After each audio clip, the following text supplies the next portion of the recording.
Ricmotech GT Challenge, broadcasted Mondays live on Apex Racing TV. Visit Extreme Motorsport.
Welcome to COTA and to the Ricmotech GT Challenge Series. We're here for another night of action at this historic racetrack that sees a lot of famous real-life events such as Formula One, MotoGP, and many others.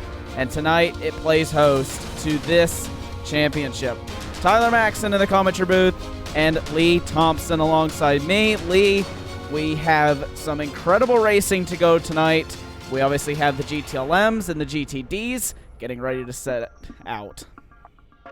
Yeah, looking forward to this one. Good evening, everybody. It's been a very long time, it feels like, since I've been sat in the booth for a Ricmotech event, but looking forward to this one. What a circuit, as you say, for us to visit today. It's kind of quickly becoming a bit of a classic, this one, isn't it? You know, it's very unique, of course, with the layout and all the runoffs, but it's always provides entertaining racing. And with the huge grid of cars that we got here in the GTs and GT3s, yeah, very much looking forward to seeing the Ricmotech GT Challenge in all its might. Yeah, we had a very close qualifying session, and speaking of that, we have your race grid ready for you right here. William Laster will start on the pole. Robert Hartley will be alongside him on the front row. Caden Bien will start at the third with Ian Gagnon Renault in fourth. Mike Dam rounds out your top five. Then it's Andrew Karen, Elvis Rankin, Abner Acosta, Pascal Iannucci, and Travis Schwanke rounding out the top 10. The rest of the grid will cycle through here. A couple notable names a little bit further down the order. Obviously, Kevin Ford's series admin is a little bit down further. And as we continue to run our way through the grid, now we get into your GTDs. So it will be Caleb Lavender who starts on the pole. Jim List will be alongside him on the front row. Then it's Tyler Galmente. And we have Esteban Rodriguez starting out in fourth. Bobby Childs will be fifth. Brandon Misler in sixth. Brandon Whitworth in seventh. Jeff Jacobs in eighth. Eric Violet ninth. Jan Ford in 10th. And then it's Tony Kernan and Lucas Ford rounding out your 12-car grid for your GTD runners. And then we get set to go here. They obviously line up here on the back straightaway. It's a little bit of a different configuration here for your outlaps. Most of the time you start in kind of the final sector, but this time these guys get a little bit more time to get settled in before the race gets underway. Yeah, a little bit more time, as you're saying. It's great to see the variety of cars at the front of the grid. So the top 3 positions all taken up by different marks. Got the Ford GT, got the BMW, and got the Ferrari taking that 1, 2, 3 position. So good to see the balance of performances seems to be working okay at the front there for the guys. As we can see the safety car now pull away, getting ourselves ready for this 75-minute race. 1 mandatory pit stop enforced by the fuel limit that the guys have got in place. And it'd be interesting to see how the drivers take that pit stop opportunity for a bit of strategy later in the race and try to make the most of any clear air they think they're going to get. Yeah, I mean, we've seen that strategy become a crucial part to winning these races time and time and time again. I mean, drivers most of the races here, I think, apart from a few, have really won these things in the pit stops. I think one of the most famous names in the whole series, and between the sports car series and this series, is Aero Nom. Sadly, Aero's not racing with us tonight, but he is really the strategy guru. So I think for a lot of these guys, they almost copy what he does. So it'd be interesting to see how those guys kind of cope with it, not being able to kind of go off somebody who they know is just so great at strategy. Yeah, not got that reference, you think, this week then of Aero Nom at the front. It would be interesting to see, as you say, whether that does really affect anyone's decision making. But I imagine these guys are experienced enough to have figured out their cars on the track today and the competition around them as well.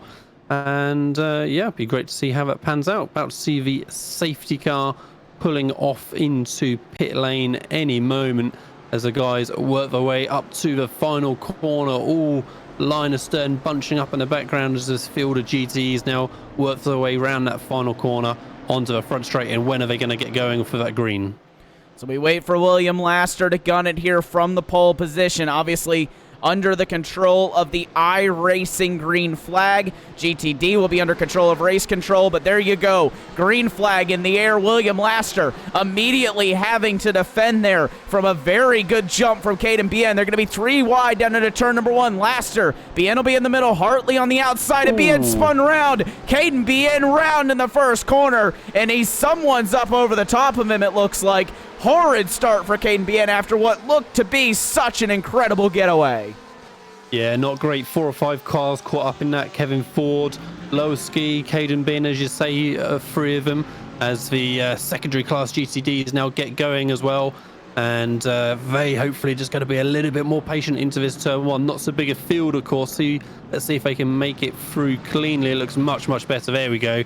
Everyone gets to progress now through the race without incident.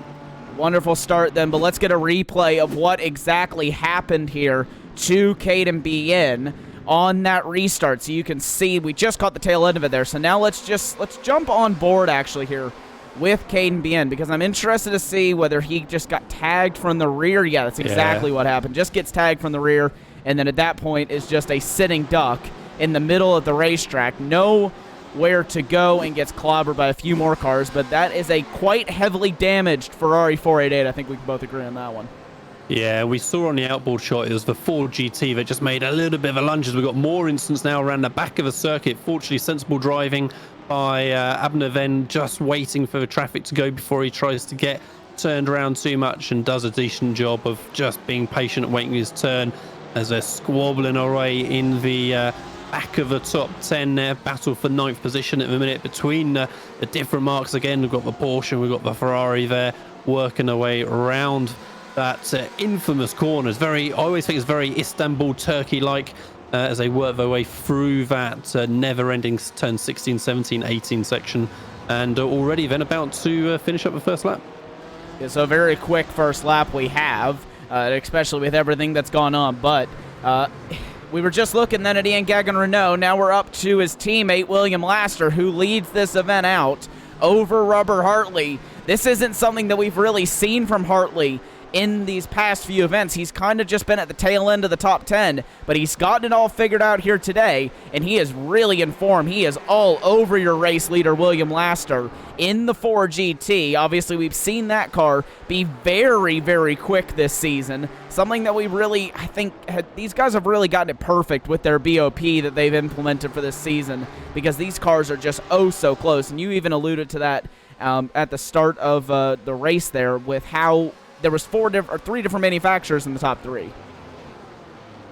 Yeah, and it's easy for, in a multi-class series, as the Ford really clatters over the inside curb here on turn 1. It's easy for you as a multi-class series to not really have that feeling about them if the balance performance isn't quite right, and people, either drift towards one pick of car, or you get a certain side of car all at the front of the grid. But yeah, Laster just feeling the need to defend slightly from Hartley there into the big stop before this huge back straight.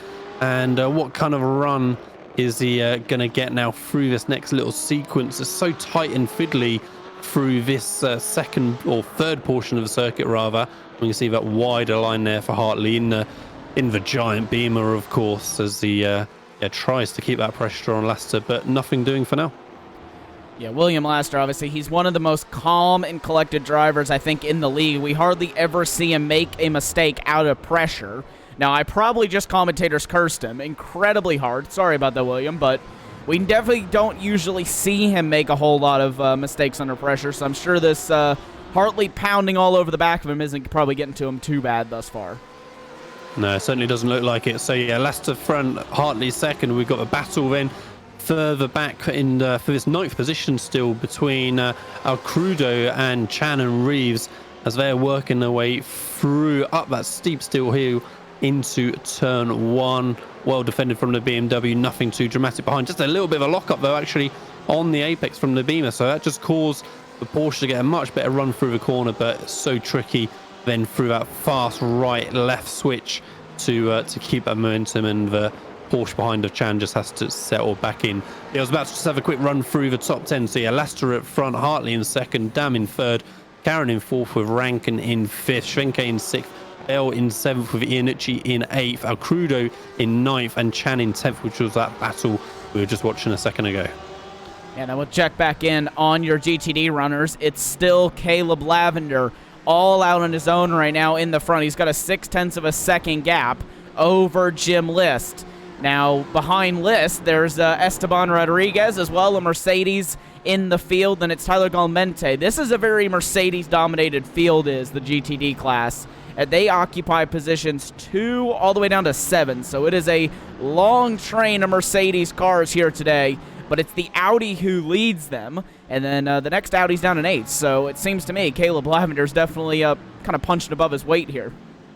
Yeah, absolutely. Obviously, that's a car he clearly knows very, very well and is comfortable in. And as you say, it's interesting that he's able to make the difference over that string of Mercedes, and not only Mercedes, but the string of teammates of F4H Racing there as well, trying to chase him down. So yeah, top 5 in the GTT class, just breaking away slightly there. You can see from the rest of the fielders, there's a couple of side-by-sides further in the background, and is anyone going to be able to make a move into that braking zone?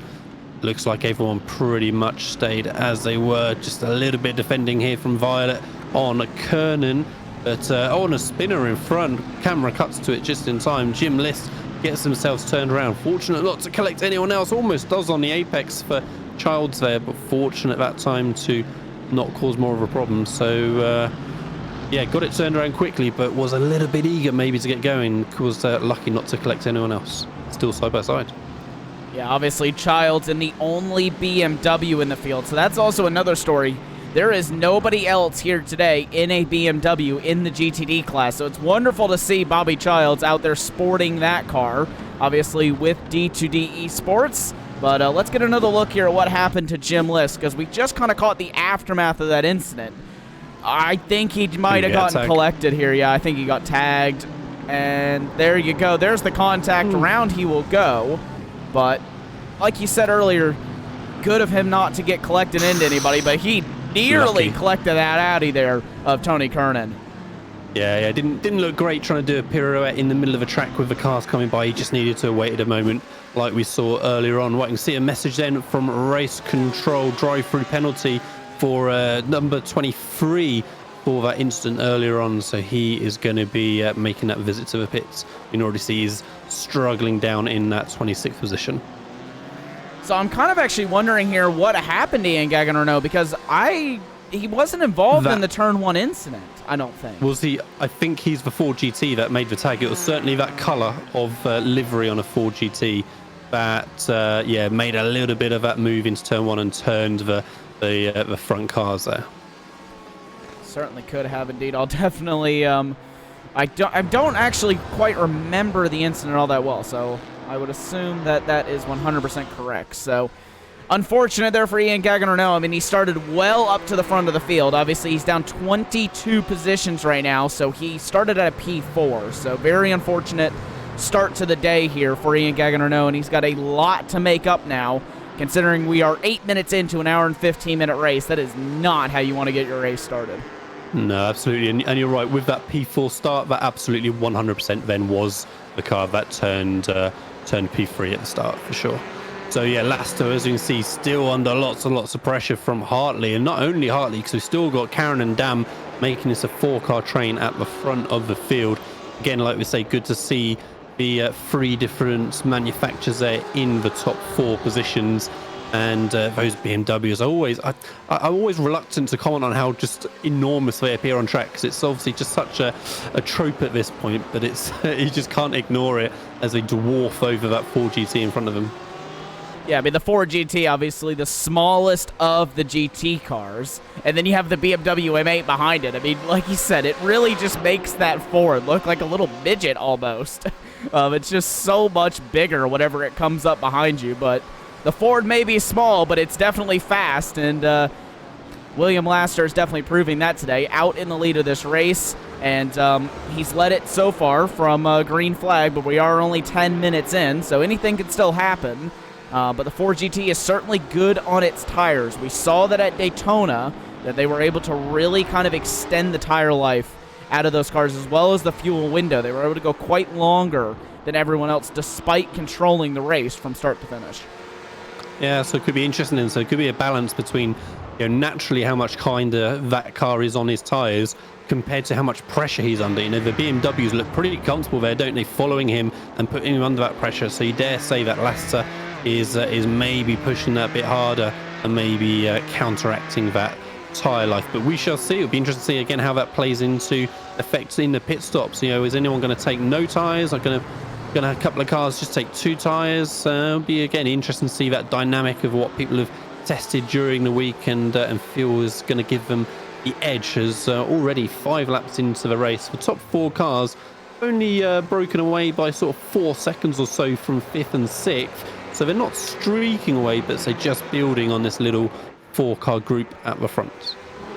Yeah, and even that group just ahead of them is even kind of dropping Mike Dam off the back of it at this point. So right now it may turn into a 3-horse race to the front if Mike Dam can't catch up to them. He's currently sitting at 0.8 of a second, but obviously not really benefiting from the draft as much as those guys will be, because they are all within about half a second of each other, except for Robert Hartley and William Laster. But nonetheless, Hartley still definitely has a nice amount of speed in the straight line. So the interesting sorry, Tyler, looking back at the GTD class, looks pretty close between 2nd and 3rd and between 4th and 5th as they're working their way through the S's at the start of the lap. We see just 3 tenths between these guys still pushing hard. Teammates, obviously, as we can see, with matching liveries, but certainly not trying to give Guillemette an easy time there as Missoula at all, as he's putting him under lots and lots of pressure, trying to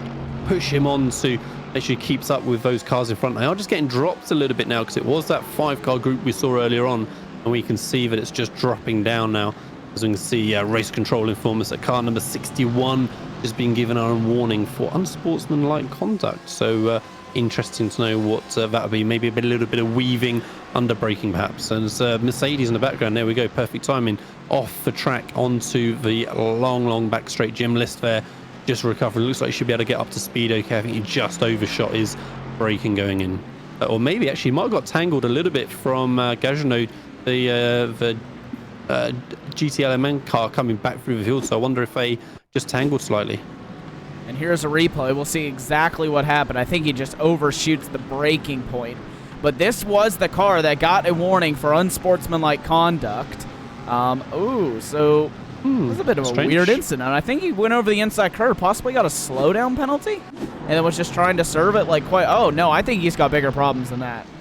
Yeah, I think he's maybe got whether it's a in-sim technical problem or a real-life technical problem, but yeah, it does not look completely under control through those apexes. But up in the battle for 6th position, these guys looked a little bit more under control there. Eric Violette, as well as the leaders as well, as we're looking back and forth. As you see, there's not much space between the top 6 still, all on the same half of the straight, but it doesn't look like Kernan's going to have a sneaky dive into turn 1 on this lap. And so, yeah, Violet there clatters the inside curb, though, gives Kernan the opportunity for a bit more of a run. Almost sticks his nose up the inside, but just can't make a move there unless you're completely up alongside.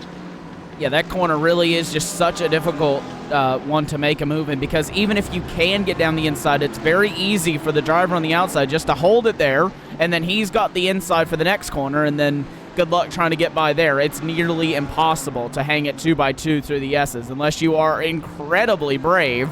But back to your race lead here. It has come down now to 0.3 of a second. You can see them. They're now in the same shot.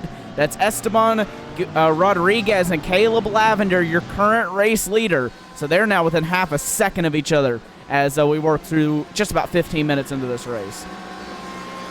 Yeah, and it doesn't feel like it's going to start to calm down anytime soon, does it? Like I say, these guys at the front and through the field are still battling hard the whole way through. Great onboard shot of the closing distance under braking, and the Audi in front just missed as the apex a little bit, managed to kick the rear round on power to get the car straightened up and drive off the corner. Didn't end up really losing too much time in the end, but yeah, just struggling to get the car stopped into the corner, it seems. Do we have a sense, Tyler, as to really what the differences are with the strengths between the Audi here and the Mercedes, and how that's going to affect these guys on track? Yeah, I think the Mercedes definitely, as you saw from that onboard shot, is way better under brakes than the Audi. That's something that I've even found in my own personal testing with running the two cars. The Audi's definitely a cornering car. It's very fast through the tight and twisty sections, which should make it quite a preferable car here at a track like this, where there's a lot of straightaways where the Mercedes can really stretch its legs and kind of close up the gaps. But it also has a lot of very tight, twisty, and technical sections where the Audi just will excel in those places. You can just see how much of a gap he was able to gain through turn 1 was Caleb Lavender over Esteban Rodriguez, and then as soon as they get into a straight line, Rodriguez has closed up another 10th. Yeah, and really making a little bit of a struggle there as the GT3 is trying to get past the struggling GT. They must be struggling with damage, I'd imagine, as it was getting undertaken through the middle of the S's there, but fortunately everybody survived that time by. Who's going to be latest and bravest on the brakes in the GTLM class then between Foreman and Acosta, and Acosta keeps that position for now, covering off the Ferrari behind into the next switchback as it really tightens up in this section of the circuit. But yeah, those guys looking like they're continuing to battle hard all the way through. Foreman having lost a Foreman looking to continue to progress forward. Yeah, Costa, obviously the driver who had that spin early on in the race on lap number 1, and is now having to make his charge back through the field. Good to see him moving up some positions. He's only down 11 from his start right now, so he's not doing all that bad. But we'll check back in on your race leaders in this category in just a moment. But we have Ryan Reeves and Arthur Chan. Reeves is all over the back of that Porsche, and you'll see here the Porsche just able to get its superior handling through the S's. This is another one of those cars that's very similar to the Audi. It's not as good under braking, but it's way, way, way better through this infield section. I mean, you can just see him visually extend the gap. Yeah, and again, like we were talking about before, it's really no surprise, is it, with all the extra weight and center of gravity height on the BMW behind, that Yeah, just the Porsche could be more nimble. Does miss the apex just ever so slightly on, again, that steep, sharp left-hander onto the back straight there. Going to enable the BMW behind to get a little bit of a run, but it's not going to be enough. I think the biggest advantage the Porsche's got here, Tyler, is that engine note. Oh, I just love that crisp Porsche exhaust note coming out the back. Yeah, I mean, if you got extra horsepower for having the best sounding engine, I think the Porsche would easily be the highest horsepower car in the entire field. But sadly, that's not the case. But yeah, like you said, the Porsche just has that incredible engine note. And to be honest with you, I actually kind of want to get an onboard shot here so you can just really hear how nice that car sounds. It just that Porsche sound just makes me think of racetracks. You know, it's just if you close your eyes and think of engines flying by around a track, it's that's the engine sound that you hear. So yeah, hotting up at the front, like you said a minute ago, GTLM front of the field. Laster still defending so hard from Hartley. Hartley just taking a little bit of different line into turn one as well, trying to keep that pressure. And we can see that Karen is really keeping hustle on as well, so making this a bit more of a free car train at the front, as Dam now is just dropping off the back ever so slightly. So those two BMWs are looking, you know, very, very comfortable still. I think I dare say that Laster is pushing harder than Hartley and Karen behind, as they're able to follow so closely, just lap after lap, as we're heading towards 20 minutes into the race now. So again, it'll be interesting to see, can they force Laster into an error? Can they force him into not an ideal strategy because he's burnt through his fuel or burnt through his tires quicker than he planned? Only time is going to tell. Yeah, certainly will. And I'm just kind of referring to the notes here for just a second. I think the drivers are going to be taking tires. Actually, sorry, no, they will not be taking 2 tires. Or most drivers, will be taking 2 tires, but some will gamble with none. So it'll be interesting whether Hartley and Karen, like you said, possibly are forcing Laster to have to take those 2 tires, where they could possibly have saved enough that they don't even have to take tires at all. This is a 75-minute race, so it's not as crucial to take tires as it would be in a 90-minute race, where the load on the tires would be for such much longer. An extra 15 minutes. I mean, it doesn't sound like much, but really can do a whole lot of damage to the tires. Yeah, it's going to be fascinating to see how that will develop. As a little bit of a wiggle on does Hartley as he gets all the way onto the AstroTurf, and then some a little bit more, just cost him half a tenth or so, and again kicks out the rear just ever so slightly onto the final, out of the final corner as well. As we can see Jeff Jacobs there in the GTD class, just coming out of pit lane for an unscheduled pit stop far too early to be pitting for the pit window. As more of a battle going on between Misler and their lapped car as well. Yeah, that is the driver of Ian Gagnon moving his way up through this GTD field. So that is really, I think, the first of what it is to come when these GTLM runners do finally get to the GTD field. So this is kind of why I wanted to take a look at this, is just to kind of get an understanding of how much time these GTLM runners are going to lose behind these GTD runners. Is it something that they can quickly and easily get by, or does it take them several corners to be able to do it? And I think we pretty much got our answer there. It doesn't take all that long if you catch them in the right spot. But I think a couple of drives, someone's off, and that's GT Hawkins losing a few positions in the Porsche. I would assume that he has some sort of damage because he is really not having the best of days today. No, absolutely. And so it was very clear to see as the GTLM went round the outside of turn 16, 17, 18 to get that pass, even with the damaged rear wing. So no doubt they can continue to get by, and very, very tight into the sharp left-hander of turn 11 there between Acosta and Holland just behind. We see just 2 tenths still between them as they work their way down the straight. Is Acosta going to feel like he needs to defend on the braking zone? It doesn't feel like it, but it certainly looks like he should have. But no, this time Holland tucks back in and Acosta continues through. And a little bit of an error just ahead there for Fike. So is Acosta going to jump ahead of Fike now into this tight corner? Fike gives him plenty of space on the apex. Still a little bit of contact on exit though, but Acosta does make that move on Fike, and Fike should be able to hold on now from Holland behind. So yeah, just a bit of a an error on the exit, it looked like, of turn 12, and that just gave the opportunity for Costas to nip by.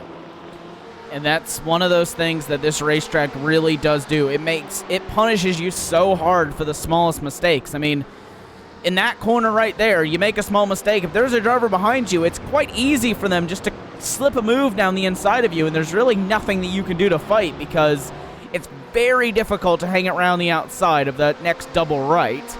And then even the corner just before the tight left-hander, whenever you get into the tight left-hander right, or the very tight hairpin left-hander at the beginning of the straightaway, if you just don't get it perfect out of there as Holland goes around in the background. Derek Holland has spun that car around, and he is just now getting back to it. But let's get a replay there of what happened.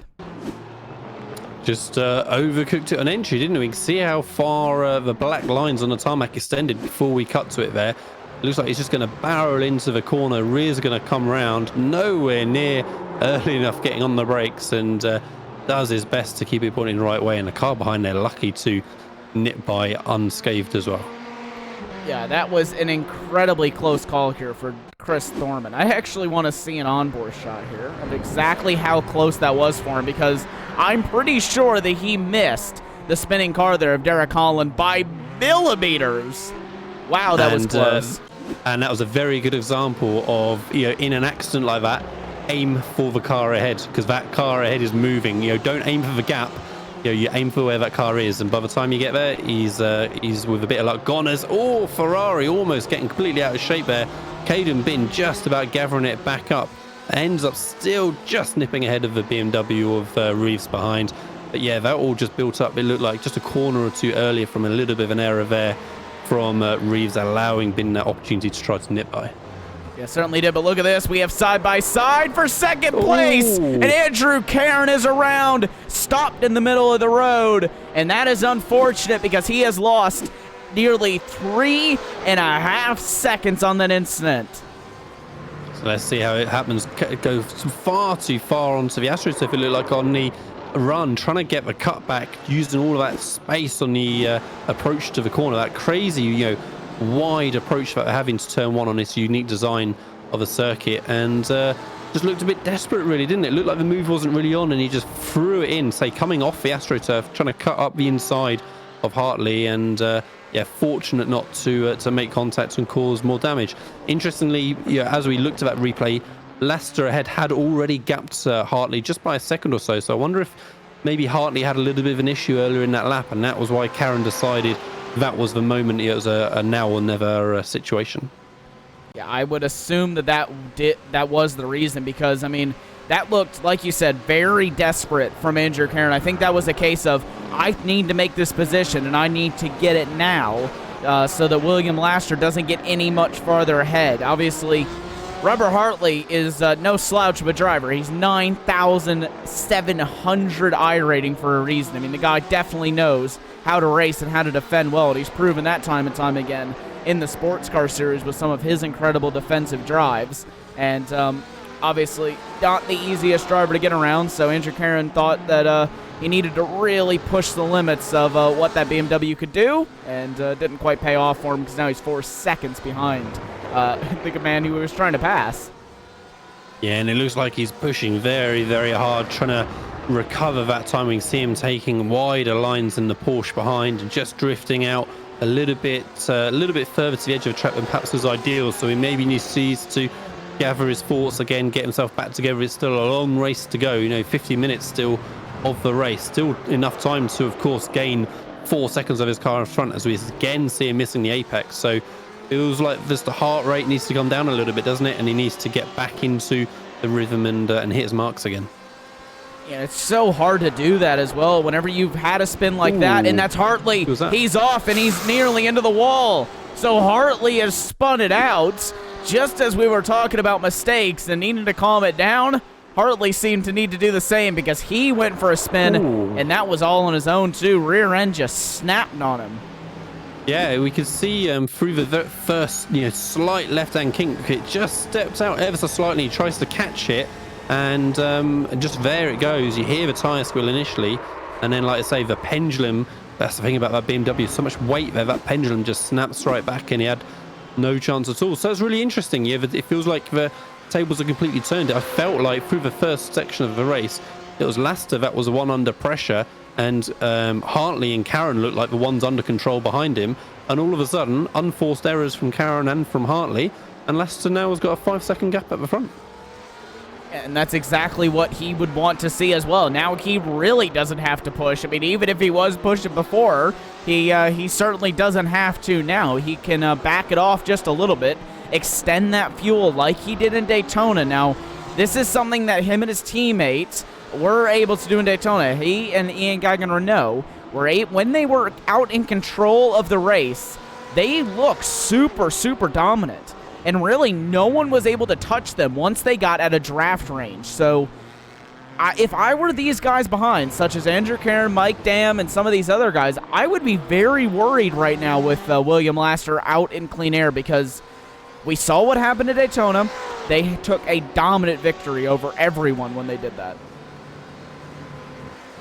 Yeah, certainly looks like he's got the opportunity just to get those clean laps in. And of course, at some point he's going to hit a bit of traffic, so it's going to mix things up again, let alone when we get to the pit stops and the possible errors and different choices and strategy that can happen there. But as you say, for now, 5-second gap looks fairly comfortable. Karen has just pulled a little bit of space from Dan behind for the moment as well, because that was just a couple attempts the last time we checked in.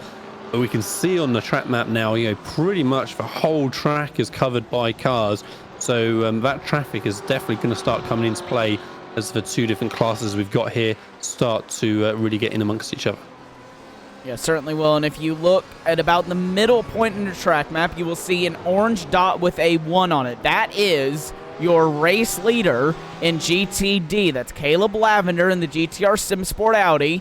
He is just now heading through the long right and then into the second to last corner. So there is still quite a bit of space between your race leader, William Laster, who is outlined in black there, just heading through, and then into the right-hander now. So there's still a decent amount of space between them, but at the closing rate that those GTLM cars have, last lap, William Laster did a 2-minute .83, whereas your leader in GTD did a 2-minute 4.6. So there's about 4 seconds in it between the two classes. So William Laster will be all over the leader in GTD in just a couple of laps' time. Yeah, so really, even on a long lap like this, say that is going to be inevitable, isn't it? As these classes start to really mix themselves up. So there's Hartley recovering in 6th position from his error just a couple of laps ago. Teammate in front of him, so I dare say that might not be the most difficult of positions that he's about to gain to get into that 5th place and then really begin to see if he can close that gap up to the rest of the top 5 and put a bit more of a challenge in for the podium. But it looks like there's no pre-arranged change between the teammates right now, so maybe Hartley's got a little bit more work cut out for him if he wants to get into that top 5. We can see Bell just in the background keeping them honest as well, just keeping a bit of an eye on things a second behind. And just waiting for those two, if they do have any unfortunate incidents, if Hartley decides to go for another spin, then he's definitely there and ready to capitalize. Here is Acosta down the inside of Michael Schlegelmich in the 4GT, one of 3 4GTs in the field, the only 4GT for Stantera SimSport. So they are a one-off entry that just Michael runs, and he was able to defend there from Acosta that time. But Acosta's definitely quick. I mean, he is closing down gaps hand over fist right now, and is really not letting that error early on in the race hinder him too much. He's certainly going back for more points. Yeah, and looking very, very close there, wasn't it, through the opening couple of corners between Ruddock and Rodriguez. But yeah, Rodriguez just about managing to make the position, and looks like he's going to try and make a little bit of a break for it now as they come through. Very, very different lines between the two cars through that little section of the circuit there, as now the track opens up and they get to stretch their legs a little bit with this heavy braking zone, and then that giant back straight. As we switch back to the GTD's battle for 2nd and 3rd position, and we can see the two teammates still absolutely line astern. Big clump of inside curb there for Guillemets that time by. Don't want to do that too many At times you'll have a little snap oversteer moment if you catch things just wrong, I suspect otherwise. But yeah, these two keeping themselves very, very close together all race long. We can see their third teammate of Rodriguez has just dropped back slightly from him now from earlier on, but nonetheless these two still putting the pressure down. Yeah, they really are putting the pressure on each other very quite hard. But they're not able, crucially, to catch Caleb Lavender, the driver, out in the race lead. You can see him there just on the left-hand side of your screen. And but that's crucial for these guys because you really don't want to be going into the pit stop on too big of a back foot, because if you make any sort of mistake in the pit stop phases, then it can spell disaster for you for your race. It may be a 1.4 second gap now, but that can easily go to a 2 or maybe even 2.5 seconds if you make the wrong pit stop strategy. But, I say but here, because F4H Racing have quite a bit of cars in this field. They actually have 3 in the GTD field. They are 2nd, 3rd, and 4th right now, so could we see them possibly send one of their cars in as kind of like a test dummy at least, to see how an earlier pit stop would work? Then if they come out and they're really, really fast, who knows, we may see the other 2 cars jump right in. Yeah, quite possible, because the pit window has now opened, and in fact I think we just saw one of the cars jump in there. We did indeed. So Rodriguez does make that early dive into the pits. He was for a teammate who just dropped off the back slightly, so he's going for that stop. We've got about 10 minutes or so that this pit window is going to be open for both the classes, really, 10 to 12 minutes. So it's all going to start kicking off as the whole field comes in for their mandatory pit stop. And Eber Acosta moves up one more spot. He's now up into 14th. He's actually done an incredible job here of doing damage control, but this is where the positions start slowing down. They start becoming few and far between for Eber Acosta. But we jump back here to Robert Hartley. He's got about a 9/10 of a second advantage over his teammate now, Travis Schwenke. Has gotten by him, and Julian Bell has started to close in on the BMW of Travis Schwenke. So Schwenke kind of in a pretty bad position here. He's losing time to his teammate and also kind of getting caught here from the car behind. And Hartley's still looking very, very ragged. We see the rear kicking out on the AstroTurf on the exit of turn 1 that time by, but again keeps pushing that car forward. As you say, he's made that 1 spot now. He's got 5 seconds or so to close if he wants to get up to the top 4. I wonder if he's going to come in on the early side, or if he's going to leave it to the end of the pit window. Be again interesting to see. He's got a bit clearer at the minute, so it seems to make sense for him to keep trying to push on for now and hope the others ahead get themselves a little bit caught up and a little bit tangled. And I think right now, really, if you're Robert Hartley, you pretty much have to hope for that. I mean, the chances of you catching the front 4 on pace alone are slim. I mean, those guys are incredibly, incredibly quick. And to close them up in around a 30-ish minute mark, that's a pretty tough task to do, especially with a nearly 5-second gap that he's got. So he pretty much just has to hope for those guys to have some sort of an instant, get tangled up slightly, and then lose a bit of time. But here we go. Here's an incredibly close battle. This is Ryan Reeves and Arthur Chan side by side, and they are still going to stay side by side in the braking zone. Chan on the inside, Reeves on the outside. Chan will hold on to the position and will remain in 10th place, but nice effort then from Ryan Reeves to try it around the outside. That's not typically where you see anybody try it, and he tries it one more time and not able to make it work again. But I love the optimism from Ryan Reeves. He's really not afraid to stick the nose in. No, like I say, trying some unconventional lines there to try to get that move done, but nothing happening this time by. Incidentally, you're talking about Hartley needing to, the lap times he needs to put in to try and close up ahead. Karen in 2nd position has closed up a little bit on Laster since we last checked in. He was 5 seconds down when he was started his recovery back to the position where he was, and now you can see he's just coming up to 3.5 seconds back. So he's gained 1.5 seconds in 10 minutes, maybe a little bit less. So again, if he can keep putting these laps in, then he's got the opportunity to maybe challenge Leicester again in a little while. He was 10th and a half quicker last time by, and again, if you can keep chipping away like that, then it's going to gradually make a difference. But I think really here, the biggest challenge for these GTLM guys is yet to come. They got to get through these GTD fields. So that's where the biggest question mark really comes into play, is how quickly can you get through the GTD traffic? Or do you decide to pit early so that you don't have to go through that GTD traffic at all? So that'll be something that we'll have to keep an eye on, is whether the likes of William Laster and Andrew Caron, whether they decide to come in early and try to avoid the majority of the GTD traffic, or if they just kind of stick it out and hope for the best.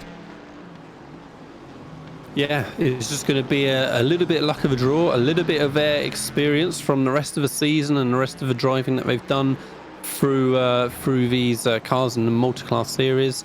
And yeah, so it'd be interesting to see how it turns out. We can see that Laster's got a little bit of space in front of him for the next lap or so. So it seems to make sense for him to keep pushing on for the minute.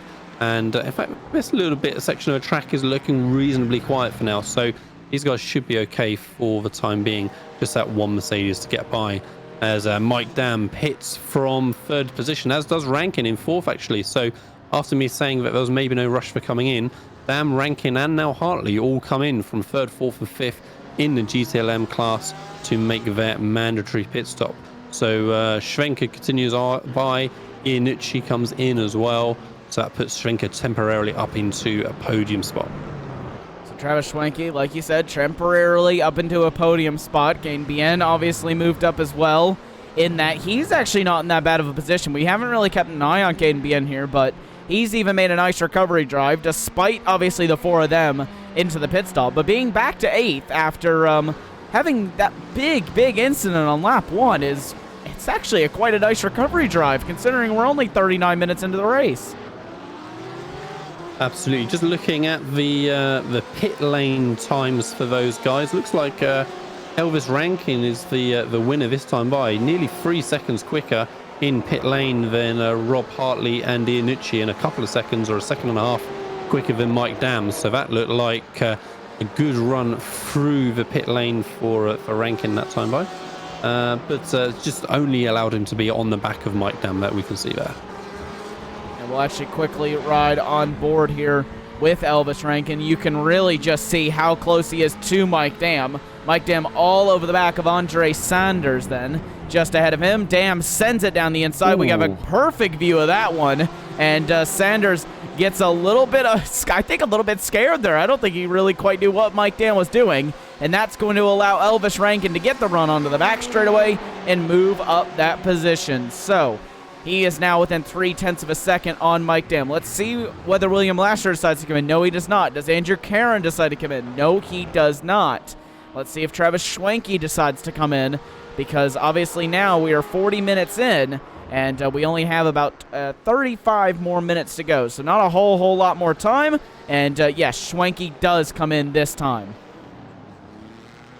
Yes, that's going to be interesting to see where he comes out in relation to Hartley. Then he was only a second or so behind when they came into the pits. As, Dam, Rankin and Saunders still all in pretty close proximity here in that 9th, 10th and 11th position as they work their way around towards the front straight again this time by. Mike Dam still leads out this train. Ryan Reeves as well, one of the other drivers, into the pit lane that time. This has now become a 4-horse race, I think, between Dam, Rankin, Saunders, and Payton.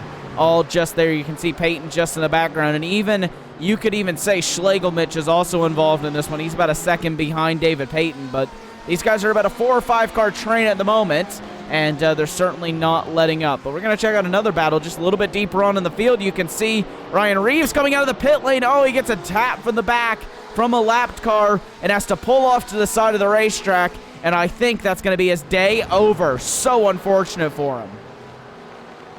Yeah, it's very strange. I wonder what problem it had to cause him just to escape straight out just from the contact. Perhaps he had some other issue already that we didn't see when we cut to it. So here we go, coming out of pit lane.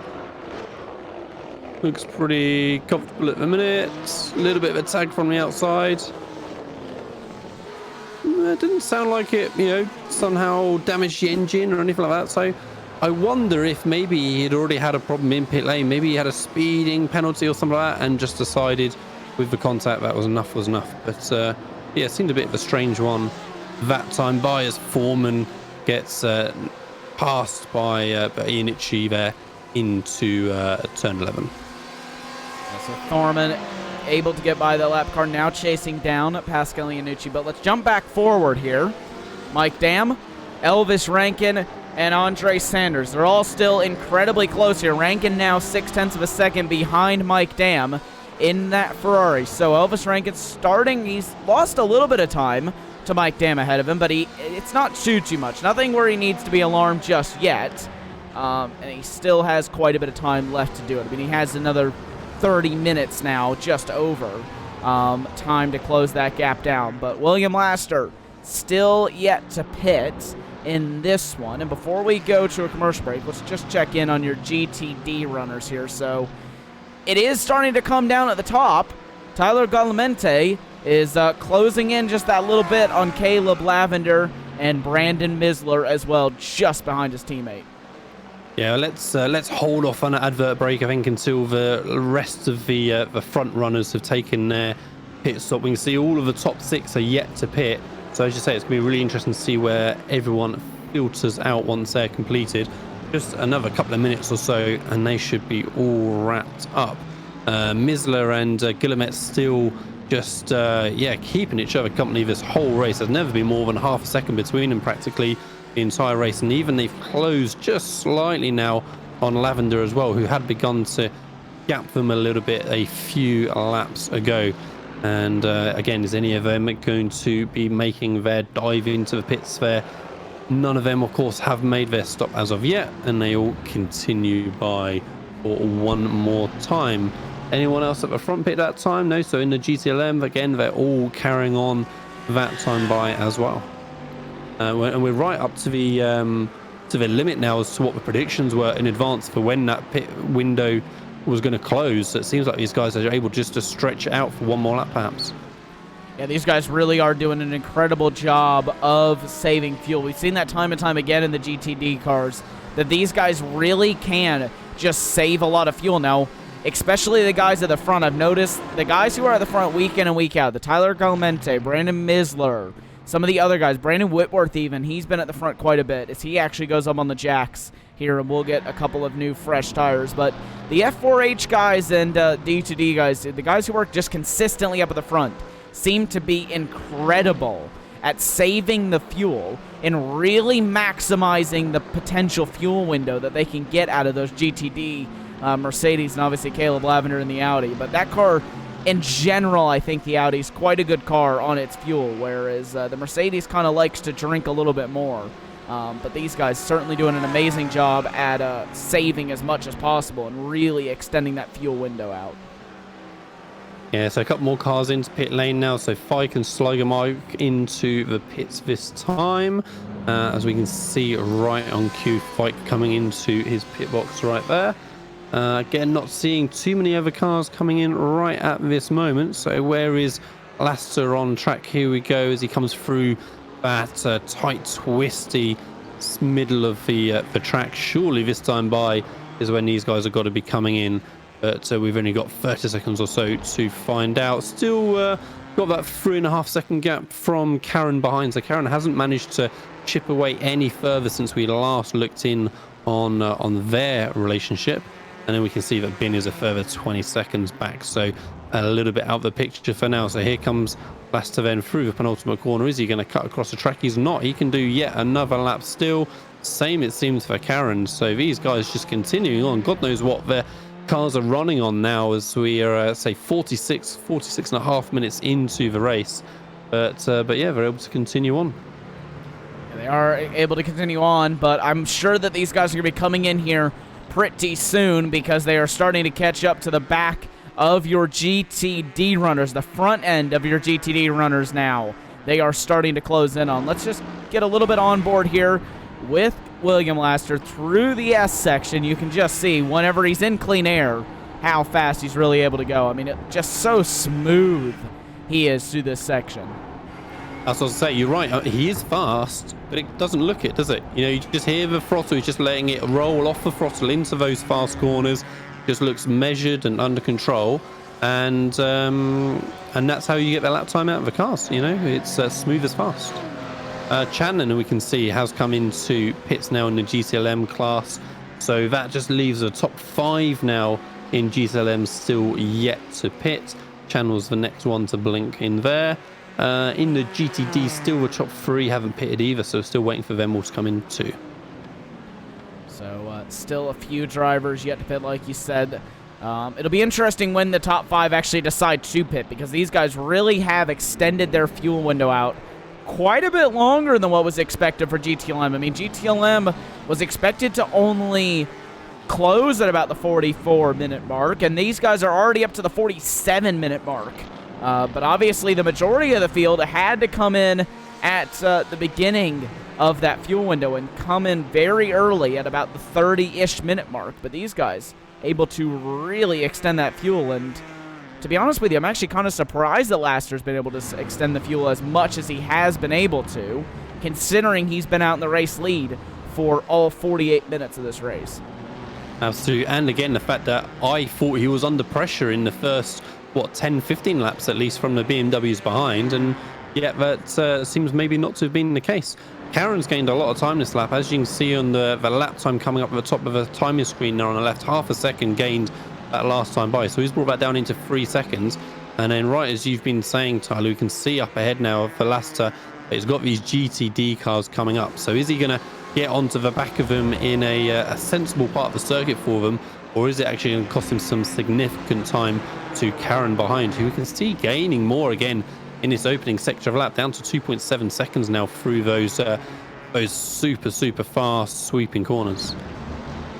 Karen definitely gaining an insane amount of time through there. I mean, you showed it. Oh, car 6 incident limit violation. That is going to be Esteban Rodriguez. He currently sits in the 5th position in GTD, so he will have to come into the pit lane here and serve that penalty. But we jump back here to your race leader.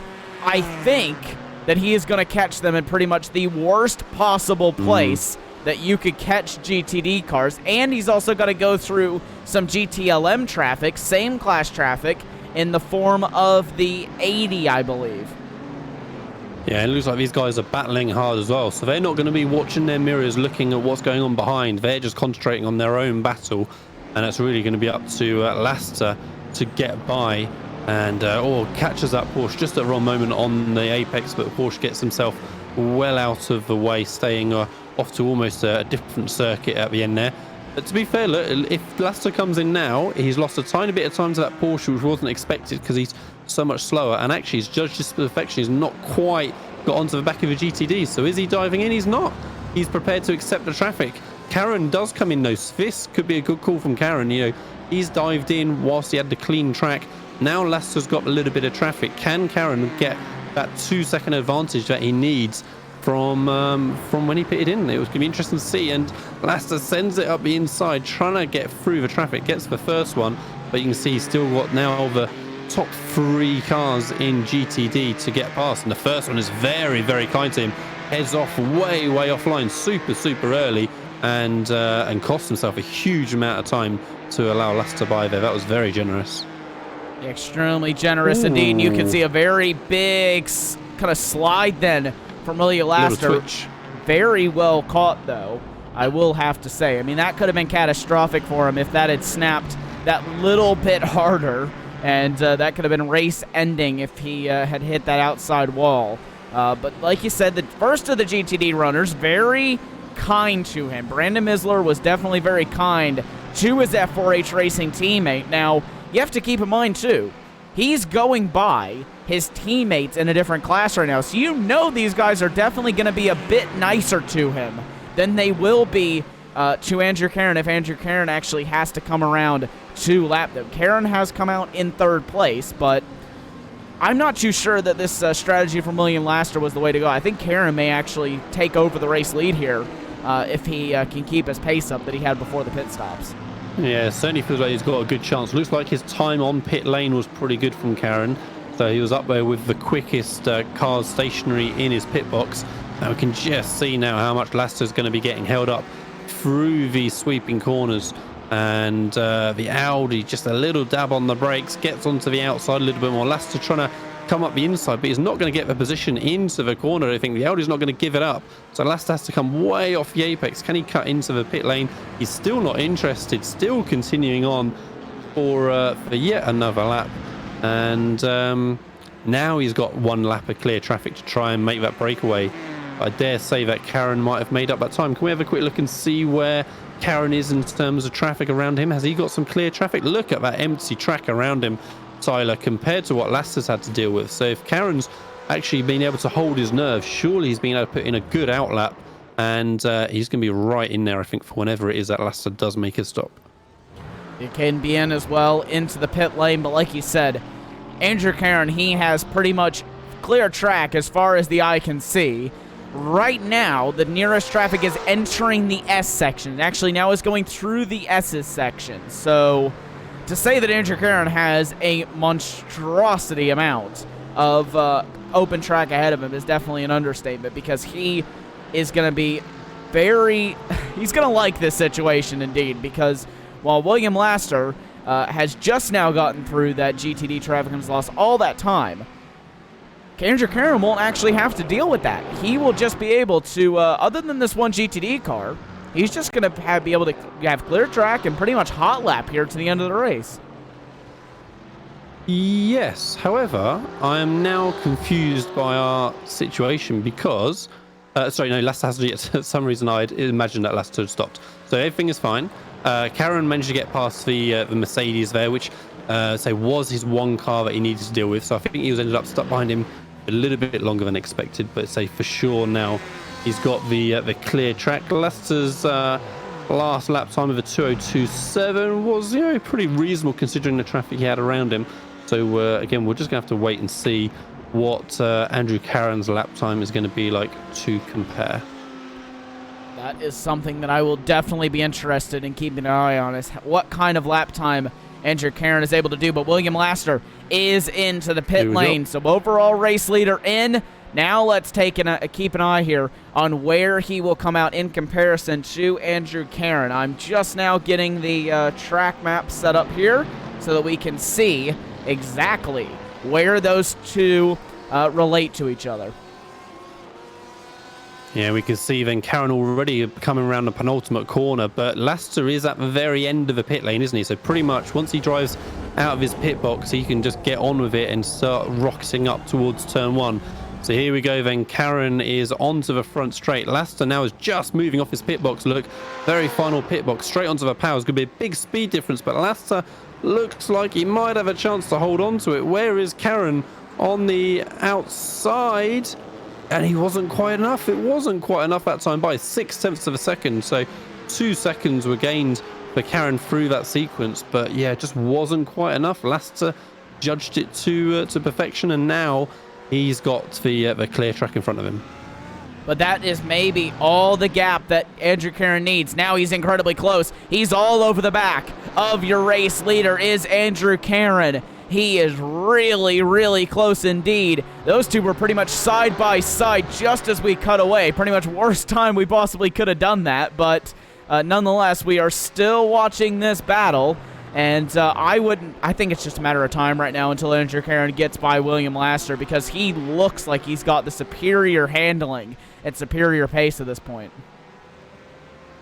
But we saw that earlier on, the BMWs just couldn't find a way past Lasseter as well. So, the urgency is there a little bit more for Karen now, perhaps. But we saw earlier on when he felt that the time was on for a move and he had to take his opportunity, he made an error and it cost him. So it's going to be tricky. Karen's going to need to grab that chance when it presents itself, but it needs to be secure in his attempt as. The second place car of Guillemette goes into pit lane for the GTD class. So race leader still yet to pit, and Brandon Misler as well yet to pit. You saw just there at the bottom of your screen just a few moments ago, David Payton got a drive-through penalty for an instant limit violation, so he'll be coming in here in just a few moments' time. But we're still waiting on your leader in GTD and second place in GTD to come in, and then that will round off our pit stops. Everybody else has come into the pit lane now, except for Jose Ford, yawned for, but now he's into the pit lane as well. So everyone now besides the front two and GTD have come down to the lane, and we're just now waiting on these guys to cycle into the pit lane, and I would assume they are going to do so very, very soon, considering they've now been out there for 57 minutes. Yeah, it's really crazy the length of these guys being able to push it. But as we saw with how tight it was between Lester and Karen, that's not necessarily showing that they've given themselves a huge advantage in it. So again, it's going to be very, very interesting to see. Most certainly. Well, we'll have to keep an eye on that. But let's jump back to your leaders in GTLM. Speaking of Laster and Karen. And Karen's still trying to find a way by William Laster. But William Laster has gotten that car up to speed a little bit more after he came out of the pit lane. So William Laster certainly finding a little bit more pace here on the second lap. Maybe just had to get those tires back up to temperature a little bit.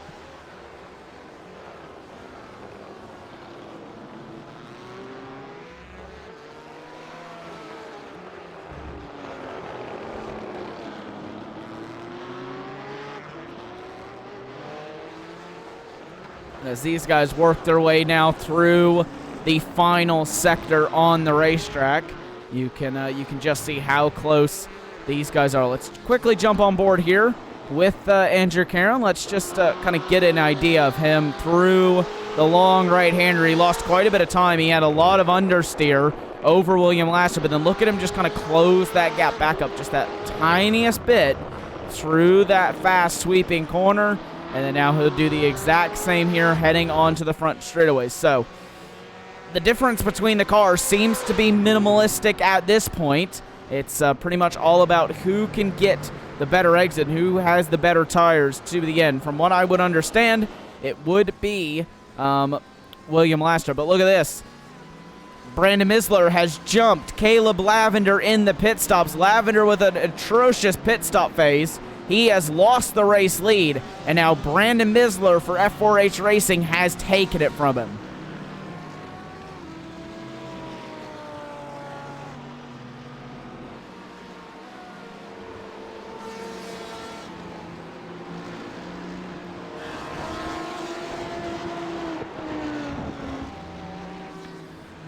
So with that, everyone has now come into the pit lane. We will jump over to a quick ad break, and then we will be back in just a few minutes for the final 15 minutes of coverage here for the Ricmotech GT Challenge. Don't go anywhere. We'll be back in just a few moments.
Welcome back to the Ricmotech GT Challenge. We had a very short ad break there, but we did stay non-stop, so you were able to watch this battle still continue here between William Laster and Andrew Caron. These two not letting each other up one bit, and you can see there's car 6, second instant limit violation for the 6 car. Now, who is that? That is Esteban Rodriguez, so his day has gone from good to bad to worse here for Esteban Rodriguez. He went from fighting in that top group to now he's going to be, oh man, even farther down the order than he is right now in 7th, so he may even drop all the way back down to 9th. So very unfortunate for him, but a driver who hasn't had misfortune is his teammate, Brandon Misler.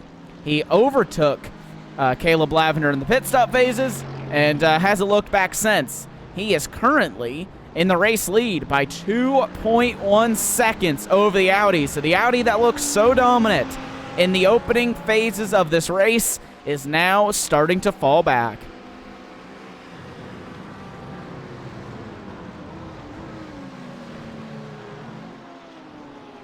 Yeah, but the front, though, still all so tight here. You can see Andrew Caron getting very He is looking everywhere here on William Laster. He wants that move here.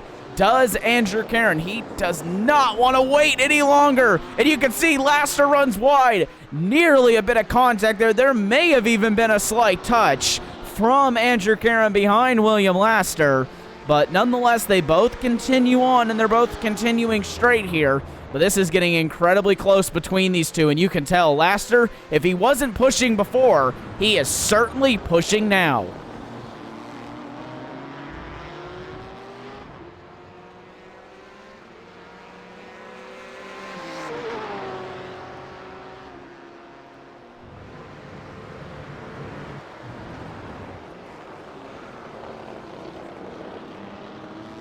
Still very, very close in the braking zones and in these turns here for Andrew Caron. He is really eating up William Laster under the brakes and through the middle of the corner. But then Laster's just kind of able to stretch the legs of that Ford off the corner that little bit.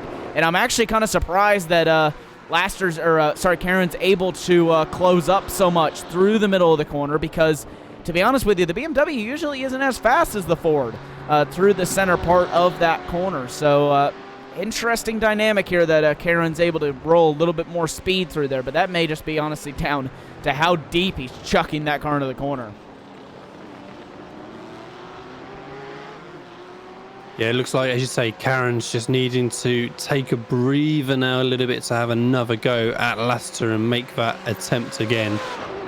Say it was super tight a minute ago between the two of them, and yeah, now we can see that giant BMW looming over the 4GT yet again. Time is running out, of course, down to 8 minutes left now for Caron to get the job done, but he's shown that he's definitely got the pace. We can see between 14th and 15th a little bit of a battle developing between Foreman and Gagnon Renaud as well, yeah, we know that Renaud there has been suffering that damaged 4GT since the very first corner, but yeah, looks like Foreman's just dropping back ever so slightly now as Caron's gained 3 tenths. We can see in the timing tower since we cut away, going from that 6 tenths to the 3 tenths. In fact, and immediately lost 2 tenths on that one corner right as we cut to him, but 2012 for Laster at that time, 2014 for Caron, and we can see a little bit of traffic up ahead for these guys as well. The track map shows 5 or 6 cars in fairly close proximity that they should probably get to in those next 8 minutes or so. So again, it'll be interesting to see how that just comes into play as well. Yeah, certainly will possibly throw a wrench into these guys' race, depending on how cooperative that traffic is. Now, a couple of those cars are GT LM cars. Some of them are GTDs, I think. So from what I gather here, it's going to be pretty difficult for these guys to get their way through, just due to the fact that they are the same speed as the guys that they're lapping. I mean, they don't have a significant pace advantage over them as far as car speed goes. No, but the driver ahead locking up into turn 11 there, just distracting a little bit maybe. Laster flashing the headlights, trying to make sure that the cars ahead know that the leaders are coming. Karen just closing 2.5 tenths as they get on the braking zone. Karen shows himself in the mirrors.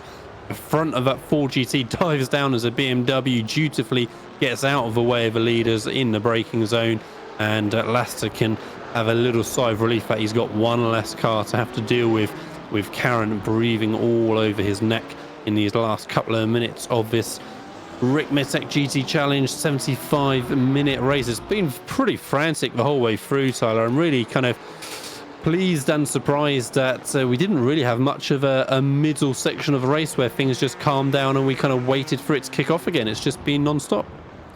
Yeah, and that is just the beauty, I think, of this 75-minute format. You know, they're really, while in the middle part of the race, some of the time we do see that, you know, everything kind of calmed down a little bit. For the most part, everything kind of just stays consistent. I just love that about the 75-minute format. You know, whenever you kind of get to the 90-minute format, now while there's only really a 15-minute difference in them, most people, they kind of go into more endurance mode when they're doing a 90-minute race. They're kind of thinking more long-term towards the end of the race, whereas in a race like this, most of these guys are still in the sprint mode mentality. So they're more of, let's get a position, let's get it now sort of deal. Where I think in the 90-minute, everyone just kind of is a little bit calmer and goes a little bit more calculated with their moves. Yeah, and see, we can see Gagnon Renault's trying to get another position again on Rafael Sosa into the biggest stop on the circuit, and that looked pretty comfortable in the end. I see gains another position, getting into that 13th. Looks like a top 10 finish is going to be out of his reach. He's only managed to really close up to this 13th position. That looks like as far as he is going to be able to get. We can see a little bit of a closing for Patton and Holland a little bit further back, as well as in the GTD. So sixth and 7th position looking very, very close, or 5th and 6th rather, as they head now into turn 1. Is Whitworth going to get a little bit of a look in the braking zone? He certainly does try. Takes that early route you can take into the apex there, and Kiernan gives him, gives him plenty of space on the apex, allows the opportunity to come back at him, but in the end Charles has to give up the position, and Whitworth nips on by. So good clean racing between the two of them, gave each other space on the apex, and that wide entry into turn 1 really kind of created the opportunity for the move. There's a little bit of squabbling there in the background as well.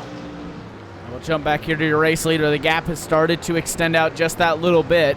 I believe they were going by Kevin Ford just in the background, so they would have had to deal with that lap traffic there in the Ricmotech Motorsport car. You can see William Laster flashing the headlights. He wants everyone to know, move out of the way, the leaders are coming, and the battle is definitely close indeed, but it's given Laster a little bit of breathing room, so he doesn't have to worry about these other cars as much as he maybe would have. I think they're really only going to catch the two in front of them, and they should get this lap and then probably one more lap after this, possibly two. It will be incredibly close indeed whether we actually get 2 laps or not.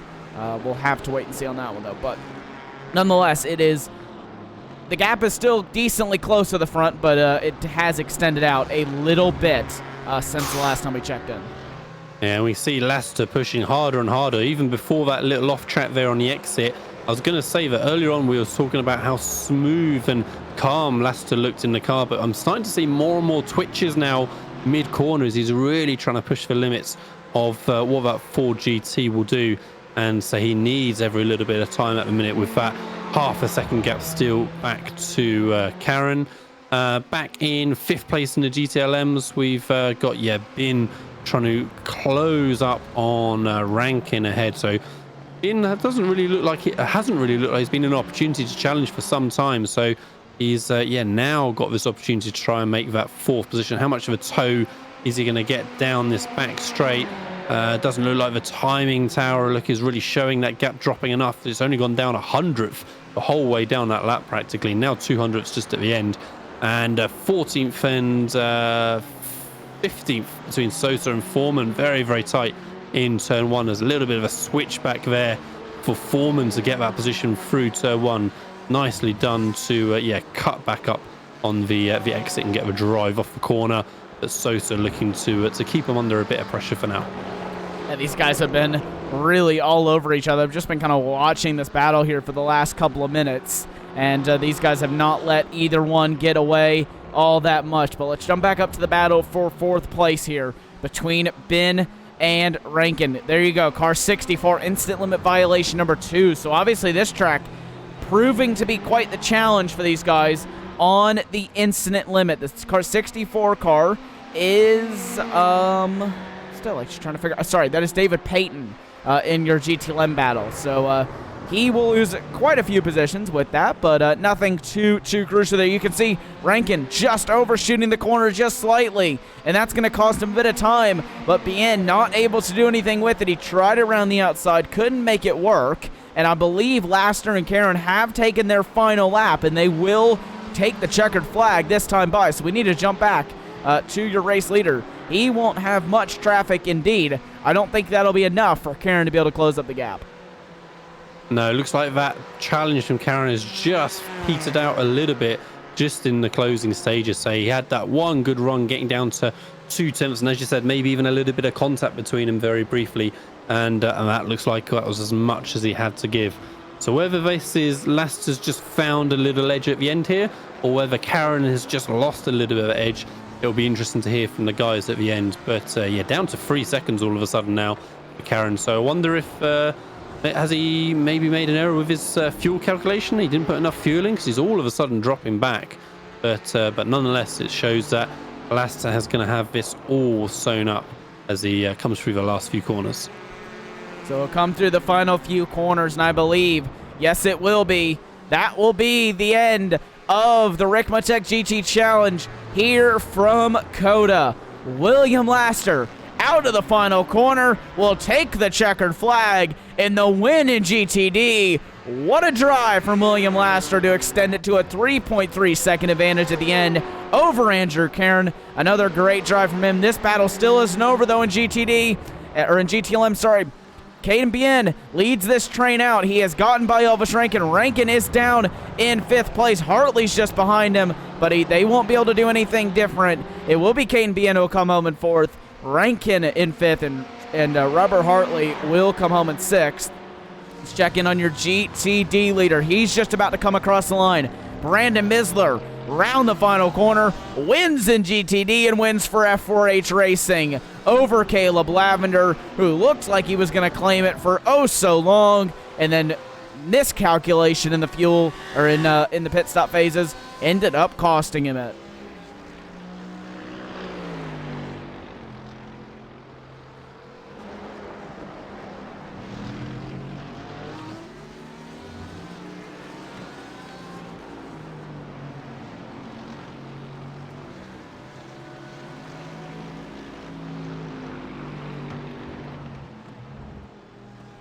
And as we just wait for everyone here to come across the line, you can see Bobby Childs and Jan Ford. These guys get a little bit close together, but not close enough. Bobby Childs is able to claim 5th for D2D Esports. So we wait on everyone here to come across the line, and what a race we had here today. So much action here from Circuit of the Americas, and we're just going to wait for everyone here to cross over the line so that we can get our final race results in just a few seconds time. So we're just waiting on a few drivers left to cross, and then we will see the final race results. But what a race we saw here today from COTA. It was an incredible one in GTLM. We really didn't know who was going to win there until the final few moments of that race. I mean, there really wasn't anything that was...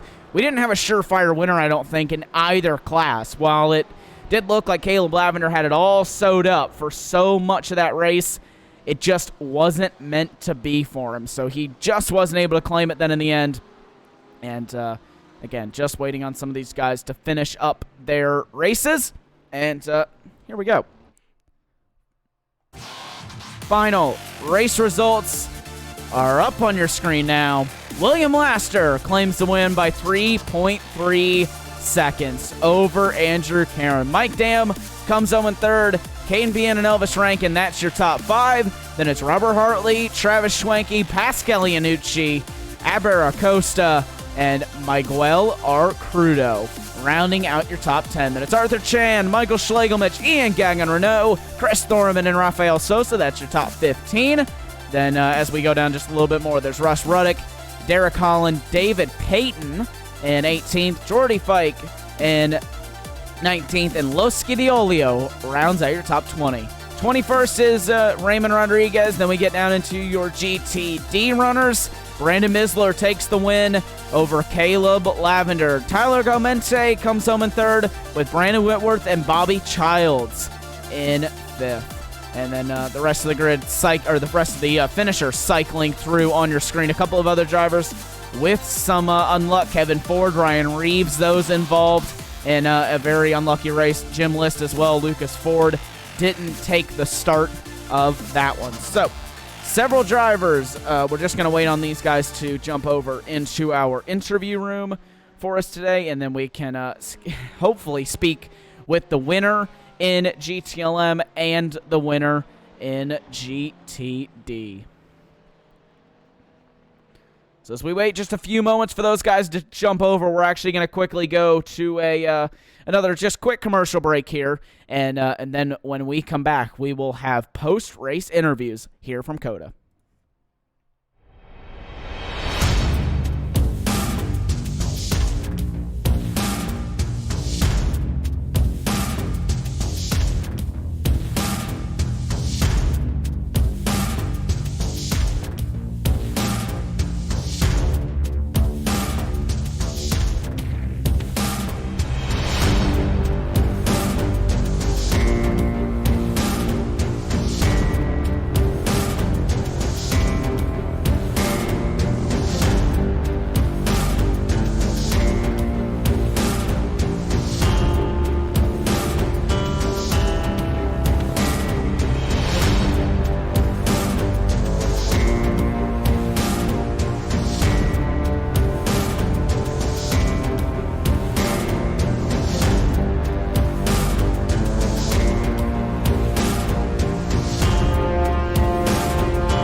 And joining me in the commentary booth here is your race winner from GTD, Brandon Misler. Brandon, welcome to the commentary booth.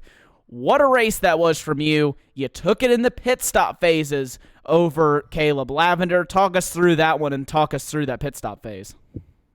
It was, well, first off, it was a good race. It wasn't easy hanging with those guys, Tyler and the guy in the Audi. It was pretty tough hanging with them, but I was able to stick with them, save a little bit of fuel and save a little bit of tires, and just managed to jump them both in the pits. You did an amazing job of that, and we were kind of watching you guys up in the broadcast, and at one point we almost were like, oh, Caleb's got this race won, and then you and Tyler were just able to catch him hand over fist in that last kind of section just before the pit stop phase. Then you guys got onto him really right there in the pit stops, and obviously you were able to overtake him there. So do you think that the Mercedes was just a little bit better on its tires than the Audi, or did you guys just kind of find pace as the run went on? I think it was more of us finding pace as the run went on. We ran the Audi last season, and it seemed to do pretty well on tires. Now, I don't know how his car was set up, but I would imagine he was a little better on tires. He was really consistent. I wasn't in his car, so I don't know for sure. You certainly did a nice job indeed. Is there anyone you want to give a shout out to? Anyone who gets it done for you in that car? All the F4H guys, I'm sure y'all know, but it's not a one-man team. It's a lot of work put in, especially by the other guys. They're got to thank them for that. Well, congratulations once again, Brandon, and we hope to speak with you in the next round in a few weeks' time.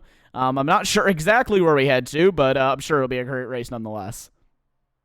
I appreciate it. Thank you. So that was Brandon Misler, and we don't have anybody else in for an interview at this point. We'll give them just a few more seconds here to jump in before we wrap off this one. But man, what a race we had here today from COTA. This was such a legendary racetrack, and it really did provide just some incredible racing once again. Now I'm going to try and figure out where we are heading to next. So give me just a few seconds here, and then I will try and figure out exactly where we head to for the next round of the championship. So next time out, we head to the famous Le Mans 24-hour in the Circuit de la Sarthe in France. So that will be a 90-minute race taking place on the 16th of March. And again, catch it all here on Apex Racing TV at the usual time for the GT Challenge. Then we'll see Road Atlanta, Silverstone, Barcelona, then we'll cap off the season with a 90-minute race around Watkins Glen. That won't happen, though, until nearly the 22nd of June. So we still have a long way to go in this series before we get able to, before we're able to crown off a champion in this one. We're still very early on into this race and or into the season, and we really just have some time there. But that's all we got time for today, folks, here on Apex Racing TV. Once again, thank you for tuning in for the third round of the Ricmotech GT Challenge here from COTA. We hope to see you next time, and we hope to see you next week for the Ricmotech Sports Car Series.